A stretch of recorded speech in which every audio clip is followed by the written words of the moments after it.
Saya berasal dari keluarga Batak. Dan tentunya semua orang Batak pasti suka makanan yang rasanya pedas dan super pedas. Nah, pada saat saya duduk di sekolah dasar, saya adalah satu-satunya anggota keluarga yang tidak dapat makan makanan pedas karena saya tidak kuat pedas. Namun, pada saat saya beranjak dewasa, saya mencoba untuk melatih diri makan makanan pedas. Jadi pada saat saya mulai kuliah, saya latihan sedikit demi sedikit. Jadi misalnya kalau saya makan nasi goreng atau apapun, misalnya goreng-gorengan itu saya mulai dulu dengan menggigit ujung sedikit ya dari cabai rawit.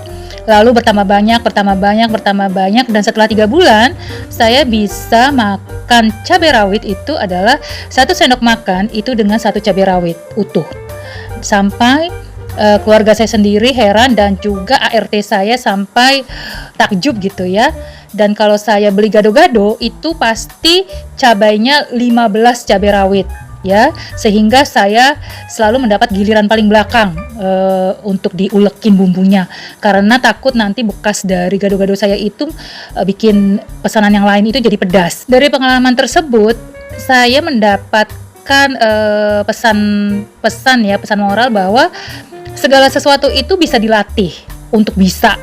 Nah, demikian juga dengan bagaimana kita mendoakan orang yang memusuhi kita, orang yang telah menyakiti hati kita, dan orang yang sering berbuat jahat kepada kita.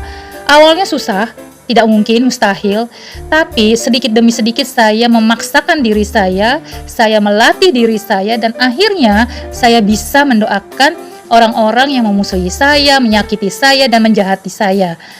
Dan perlu diingat bahwa ini doa ya, bukan sumpah atau kutuk. Jadi kita betul-betul mendoakan kesejahteraannya, kebahagiaannya, dan memohon kepada Tuhan yang berkuasa, yang penuh kasih untuk mengubahkan hatinya dan memberikan jalan kepada dia dan saya untuk membina lagi hubungan menjadi baik, saling memaafkan, dan juga saling memahami.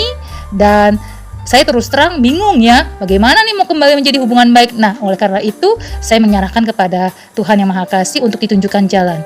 Ada beberapa yang sudah berhasil, tapi ada juga yang masih dalam proses.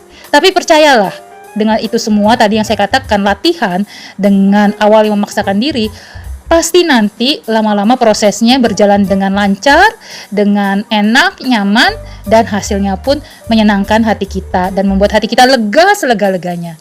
Damai di hati, damai di bumi.